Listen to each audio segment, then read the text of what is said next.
He knocked on my door at 11 p.m. on a Tuesday, and the first thing he said was, "I need you to not panic." That is, without question, the worst opening line a man in a CDC field vest has ever delivered to an ER charge nurse who has spent the last 72 hours watching something spread through his unit that nobody has a name for yet. I did not panic. I am constitutionally incapable of panicking. 15 years in emergency medicine will either break you or build something in you that looks a lot like calm from the outside, even when the inside is running every protocol simultaneously. I opened the door wider, looked at the man standing in my hallway. Tall, early 40s, tired in the specific way that means he hasn't slept in 2 days and has stopped noticing, and said, "Come in. Tell me what you know."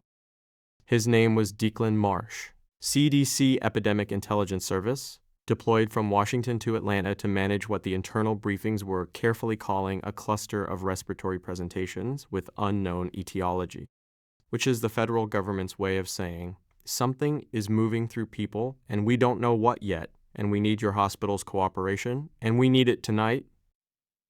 He sat down at my kitchen table. I put water on. He opened a laptop. "How many cases on your unit in the last 48 hours?" he said. 11 confirmed symptomatic, I said. 3 transferred to the ICU this morning. 2 more I flagged this afternoon that haven't been classified yet. He looked up from the laptop. His eyes were very steady and very dark and completely focused on me in a way that had nothing to do with anything except the problem in front of him, and I found, to my considerable surprise, that I didn't mind. 13? He said. 13, I confirmed. You flagged them yourself. It's my unit. Your medical director didn't flag them. My medical director goes home at 6, I said. I don't. Something shifted in his expression, not quite a smile, more like a recalibration, like he'd been expecting one thing and gotten another. "Rowan Mack," he said, reading from his file. "That's me. Charge nurse, 12 years. Previous CDC consultation during the 2018 respiratory cluster." "I flagged that one too," I said. He looked at me over the laptop. "Good," he said, simply, like that was the whole of it. I handed him a glass of water. He drank half of it without looking away from the screen. And I stood in my own kitchen at 11:15 p.m. while the city of Atlanta held its breath around us and thought, I am extremely glad this particular person knocked on my door. Don't go anywhere, because what he pulled up on that laptop changed everything I thought I knew about what was moving through my unit. The data was both better and worse than I'd feared. Better. The transmission pattern didn't match airborne spread. The cases weren't clustering the way an airborne pathogen would. They were showing contact patterns, specific exposure windows, a timeline that suggested something with a short incubation and a defined entry point. Worse, the defined entry point was a supply chain. Something coming in, not spreading out, which meant every hospital in the Southeast receiving from the same distributor was potentially exposed. Declan walked me through it without softening it. I appreciated that more than I can say. 15 years of nurses and doctors and administrators softening things for each other and for patients, the specific cruelty of kind language when what you need is clarity. He gave me clarity. We're sending out a distributor alert at 0600, he said, but we need the exposure timeline from your unit before then. Who received what when from which lot numbers? I can have that in 2 hours, I said. He looked at me. It's almost midnight. I'm aware of what time it is. Your shift ended at. My shift ends when the unit is safe, I said. That hasn't happened yet. He was quiet for a moment. Then he turned his laptop toward me and said, Show me your intake logs. We worked side by side at my kitchen table for 2 hours. His laptop opened to the federal exposure database, my tablet opened to the unit's intake records, both of us cross-referencing lot numbers and timestamps and patient contact histories. He worked fast and carefully, never skipping a step, never assuming. When something didn't match, he'd stop and say, Wait, back up. This one received a different lot. And we'd back up. Around 1:30 a.m. he found the link, a single lot number, 3 separate delivery dates. Every symptomatic patient on my unit traceable to contact with equipment from that lot. He sat back, let out a long breath. That's it, he said. That's it, I said. We looked at each other across my kitchen table, with the open laptops between us and the city of Atlanta still holding its breath outside, and something in the room that had been tightly wound for 2 hours slowly, carefully released. Good work, he said. You found the lot number. You kept the records clean enough to find it in. That's the moment, that right there. I've turned it over 100 times since, and it's still that moment. Not a grand gesture, not a speech, just, you kept the records clean enough to find it in. The specific recognition of specific work. Nobody had said that to me in 15 years. Wait, I need to tell you about the next part, because this is where it stopped being about the case. At 1:47 a.m., he closed his laptop. I have to file the preliminary report, he said, and then I have to be at Grady Memorial at 7 a.m. for the broader briefing. Where are you staying? I asked. A pause. The Marriott on Cortlandt. That's 40 minutes from Grady and morning traffic. I know. You'd get 3 hours of sleep. I'm aware. I heard myself say, there's a couch. And then, because I am a person who believes in full disclosure, it's a good couch. I've slept on it during long shifts. It's better than a hotel bed. He looked at me for a moment, not surprised exactly, more like considering whether this is wise and concluding that it is. I need to file the report first, he said. File it, I said. I'll make coffee. It was not a romantic offer. It was a logistical solution. I want to be completely clear about that. And also, I went to the kitchen and stood over the coffee maker for a minute longer than I needed to, listening to him type, and thought about the way he'd said you kept the records clean enough to find it in, and understood that I was in some specific kind of trouble. He filed the report at 2:20 a.m. I put 2 mugs on the coffee table. He came out of the kitchen. He'd moved to the kitchen to make calls, standing at my counter with the phone pressed to his ear, voice low and precise. I'd heard fragments, lot number confirmed, distribution alert ready, 6-state notification in the morning. He moved through a crisis the way I moved through a trauma bay. Present, sequential, nothing wasted. He sat down on the other end of the couch, not too close, not carefully far, just where there was room. How long have you been in Atlanta? I asked. 4 days, he said. Where before that? Phoenix. Before that, Louisville. He wrapped both hands around the mug. I've been in the field for 8 months. This one's the 7th cluster. 7th? 6th was worse, he said. Faster spread, less defined source. This one's containable. We'll know more at the 0600 briefing, but He stopped, considered. I'm confident. You don't seem like someone who uses that word lightly, I said. I don't, he confirmed. I looked at him in the low light of my living room.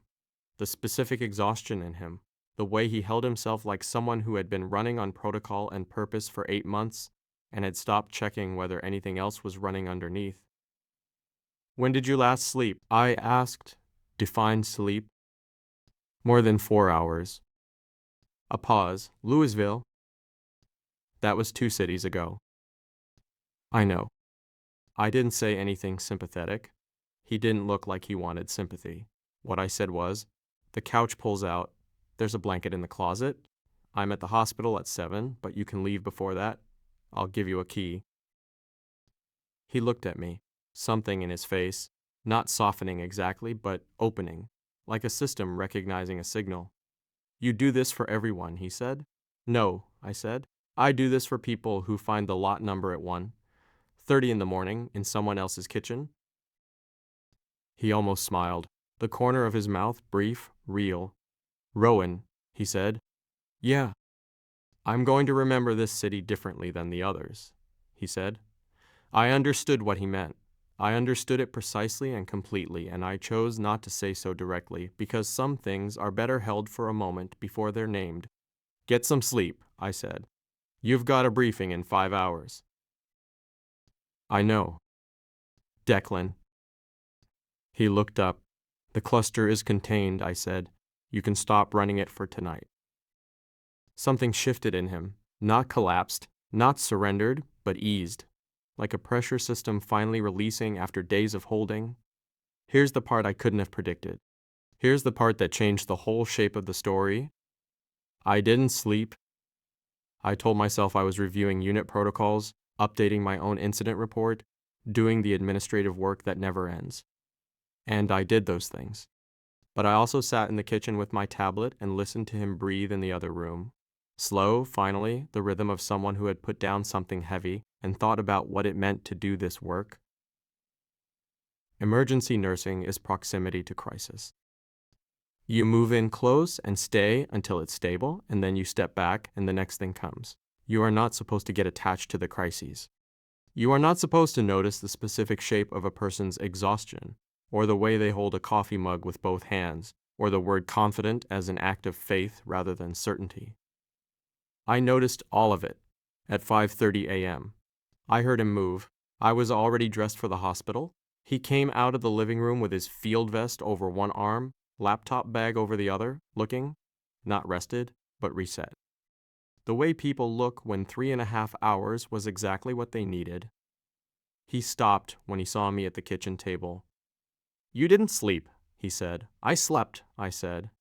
"You're a bad liar for someone with your job." "My job requires presence, not poker face," I said.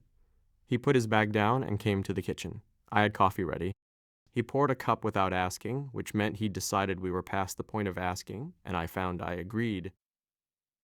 We stood in my kitchen in the early Atlanta morning with the day shift light coming through the window and the city starting to move outside, and he looked at me the way he'd looked at the exposure data at 1:30 a.m., like something that mattered, with full attention.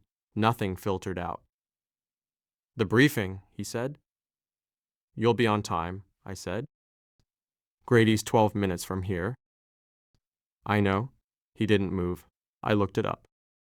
"When?" "Last night," he said, "before I knocked on your door." He'd looked it up before he knocked. He'd known he might stay. He'd come prepared with that possibility and left it unspoken and let the night decide. I set down my coffee mug. "Declan," I said. "Yeah." "When the cluster is closed." I stopped. He waited. He was very good at waiting. "When your deployment is done." "The deployment ends Friday," he said, quietly, like he'd already been thinking about the sentence I was trying to finish. "Atlanta's a good city," I said, "to know differently than the others." He was close the way my kitchen is close at 5:45 a.m. with 2 people and 2 coffee mugs and the specific morning light of a city that just made it through something, not touching, not moving toward it, but standing in the kind of proximity that has weight, that holds its own kind of information. He reached out and picked up his bag. "I'll be at Grady until noon," he said. "Then the field office." "I know where the field office is," I said. "I know you do," he said. At the door, he turned back. Early light in the hallway, his field vest on, everything professional and assembled, and his face open in a way that had nothing to do with the case. "Rowan," he said. "Yeah." "Friday," he said. One word, not a question. "Friday," I said. The door closed. I stood in my kitchen and listened to his footsteps in the hallway, and then the elevator, and then nothing but Atlanta waking up around me. I had a 7 o'clock shift. I had never been so glad for the days between now and Friday. "Yeah," he said quietly. "Okay." The cluster was officially contained by Thursday morning. 6-state distributor recall, 0 secondary transmission, full lot identification.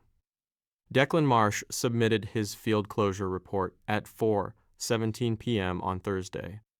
At 7:02 p.m. on Friday, someone knocked on my door. He was not wearing the field vest. He was carrying 2 cups of coffee from the place on Peachtree that takes 20 minutes because they do everything by hand. He handed me one without asking. I opened the door wider. "Come in," I said. "Tell me what you know." This time he smiled.